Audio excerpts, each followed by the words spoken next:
네, 여러분. 신당은 한 3개쯤 나오지 않을까, 그렇게 예상해 볼 수 있습니다. 이 중에는 거의 뭐 확정적으로 그렇게 지금 물밑 작업이 진행되는 당도 있고, 지금 뭐 활발하게 이제 얘기가 오가고 있으면서 점차 그 윤곽이 드러나는 그런 당도 있고 그렇습니다. 첫 번째, 여러분 지금까지 계속 팔로우업이 잘 돼 있으신 이제 이준석, 금태섭 이 두 사람이 주축이 되는 신당 얘기입니다.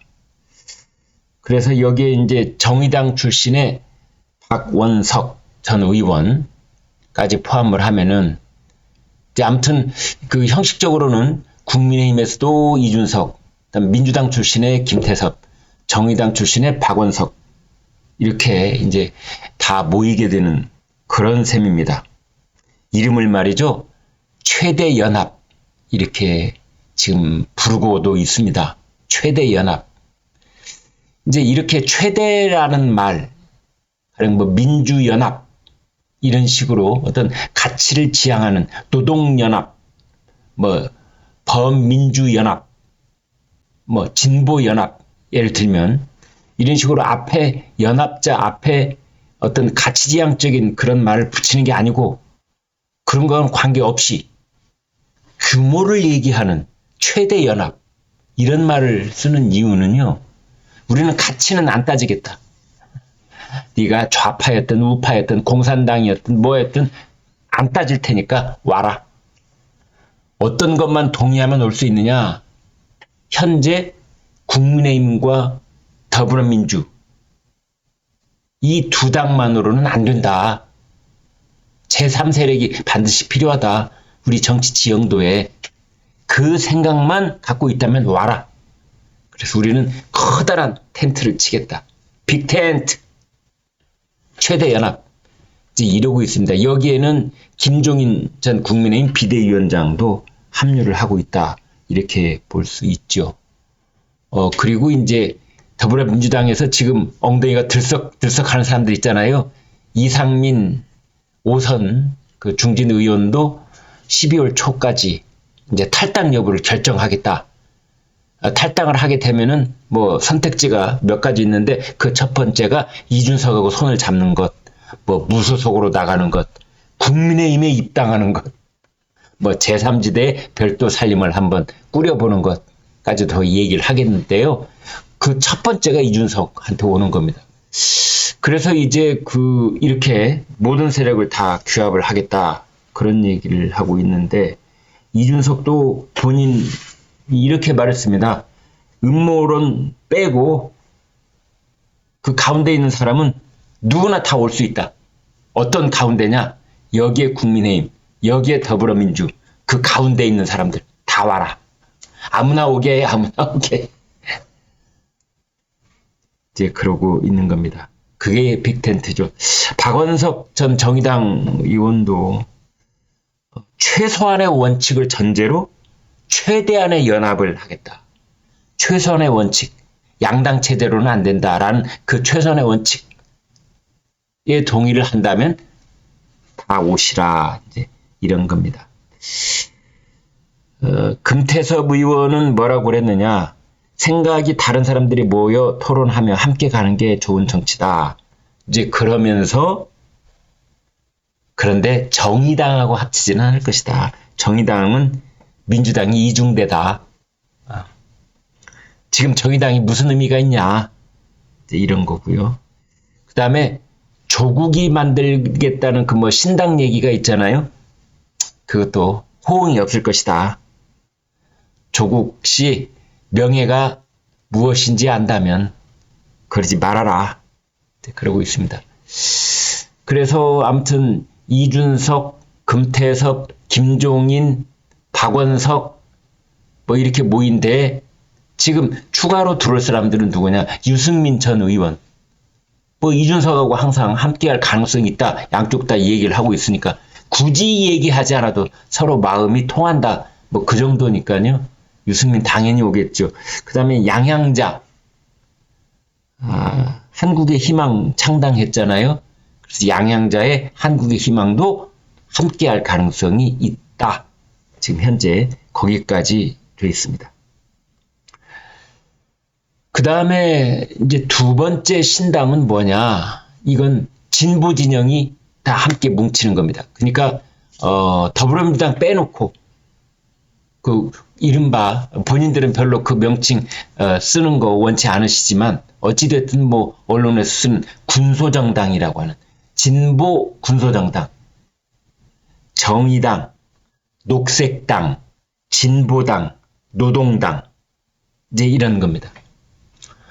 정의당은 11월 6일 날 이정미 지도부가 총사퇴를 하고 지금은 비상대책위원회 체제로 전환돼 있죠. 김준우 정의당 비대위원장. 뭐라고 그랬느냐? 우리는 가치연합이다. 그러니까 이준석하고는 정반대죠. 이준석은 가치 빼고 세력으로 우리는 뭉치자 이러는 거고 대신에 이쪽 진보정당들은 우리는 가치, 세력이 아니라 가치다. 기후위기, 노동위기, 지역 소멸 위기에 맞서려는 분들이 다 함께하는 것이다. 이준석하고는 손 안 잡는다. 노란 봉투법에 반대하는 세력과 함께할 수 없다. 그래서 이준석 쪽이 이념을 초월하는 집단을 모아서 최대 세력을 꾸미겠다라는 거라면 이쪽은 진보의 가치에 동의하는 사람들로 그렇게 같이 연대를 하겠다. 이제 이런 겁니다. 그 다음에 이제 새로운 정당 출현 지금 말씀드리고 있는 건데 세 번째는 누구냐? 지금 조금 얘기해드렸던 조국입니다. 조국 전 법무장관. 이제 조국 전 법무장관 비법률적 방식으로 명예를 회복하겠다 그랬잖아요. 비법률적 방법으로 명예회복. 당 만들어서 창당하겠다는 겁니다. 그리고 출마하겠다는 겁니다. 그리고 금배지를 달겠다. 금배지를 붙이는 것이 이게 방탄조끼라는 것을 이재명을 보고 정말 절절하게 깨달았다. 조국도 지금 재판받고 있잖아요. 항소심, 대법원까지 가려면 그것도 한 2년, 3년 더 끌게 될지 모르겠는데 1심에서는 징역 2년형을 이미 선고를 받았고 이제 2심이 진행 중인데 이거 재판보다는 역시 금배지가 더 중요한 것이요 라는 생각을 하고 있는 것이죠. 조국도. 이제 그래서 조국 지금 DK의 눈물인가요? 그 책 사인을 하고 있는데 경남 양산에 가서 문재인 만나가지고 거기서도 사인회 하고 평산책방에서 그 다음에 12월 4일 날 광주 광역시에 간답니다. 거기서 또 북 콘서트 하고 이제 이렇게 다니는 것이 비례신당 만들기 위한 것이다. 전국적으로 조국 지지자들 그 외 3% 득표율만 넘으면 의석이 갈 수 있거든요. 의석이. 그래서 비례신당으로 의석을 얻겠다라는 거고 이제 여기에는 그렇습니다. 송영길 전 민주당 대표, 추미애 전 민주당 대표 그리고 법무장관 역임을 한 그런 이력으로 추미애도 함께. 그러니까 송영길과 추미애의 특징이 뭐냐면 다음 국회의원 선거에 출마할 것이 분명히 보이기는 하나 지역구가 마땅찮은 겁니다. 어디로 나가? 이미 더불어민주당 그 당협위원장이 있는 곳을 가면 엄청난 잡음과 충돌이 생기기 때문에 제일 모양 좋게 국회에 입성하기 위해서는 비례신당, 비례 순번 받아서 그렇게 해서 들어가는 것이지요. 그래서 이제 송영길, 추미애, 조국 이 세 사람이 함께할 가능성이 있고 이때 조국은 다른 속셈이 있습니다. 뭐냐? 2027년 대선 주자. 그래서 그거를 시험해 보는 겁니다. 자기 지지세가 얼마나 되는지 전국적으로. 당연히 조국의 그 모델 케이스는 지난 21대 총선 때의 열린민주당 최강욱, 김의겸 이런 사람들이 비례 출신이잖아요. 그래가지고 이제 더불어민주당에 합류를 한 사람들인데 그걸 롤 모델로 삼아서 조국이 이제 자기도 비례신당을 만들고 그리고 자기가 2027년에 잠재적 대선 주자의 그 가능성이 어느 정도나 되는지 아마 본인은 뭐 충분하다고 생각할 텐데 이제 그것을 가늠해 보겠다.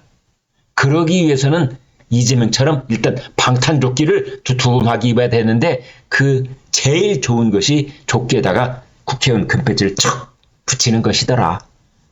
라는 겁니다. 이제 그래서 조국은 그 문재인 전 대통령 지지 세력, 본인 지지 세력, 그 다음에 송영길, 추미애 그쪽에 어떤 그 기반이 있으면 그까지 다 합해서 이제 비례신당을 만드는 것이 아니냐라는 건데 당연히 견제 세력이 있죠. 누구냐? 이재명입니다. 이재명은 거의 라이벌이 없는 상태에서 2027년 더불어민주당 대선 주자 후보가 그 자리를 굳혀갈 수 있다 이러는데 갑자기 조국이 탁 아니야 나도 있어 이렇게 된 거죠. 그러면 이재명 진영에서 당연히 조국에 대한 견제가 있을 것으로 보입니다. 자, 그렇다면은 다시 한번 정리를 해드리면은 이제 내년 4월 10일 제22대 국회의원 선거를 앞두고 제3세력들, 제3신당들이 이제 꿈틀대고 있는데 그것을 정리를 하면은 이준석, 금태섭, 김종인 뭐 이쪽에 최대 연합, 그 다음에 진보 진영의 군소정당들 모이는 뭐 정의당, 진보당, 녹색당, 노동당, 그 다음에 이제 여기 조국, 송영길, 추미애 이렇게 정리를 해볼 수 있겠습니다. 저는 여기에서 이런 당들이 성공할 가능성 거의 없다고 봅니다. 왜냐하면 아마 선거법 손 볼 겁니다. 지금 정치개혁특별위원회 정개특위가 지지부진한 상태로 회의를 못 열고 있지만 이제 예산국회가 11월 말 12월 초 이때 열리잖아요. 그것과 같이 정개특위가 아마 속도를 낼 겁니다. 그래서 선거법 손볼 가능성이 매우 높습니다. 그렇게 되면은 원대복귀 예전으로 병립형 비례대표 그렇게 되면은 이 제3신당 이런 움직임도 매우 약화될 가능성이 있다. 저는 그렇게 봅니다.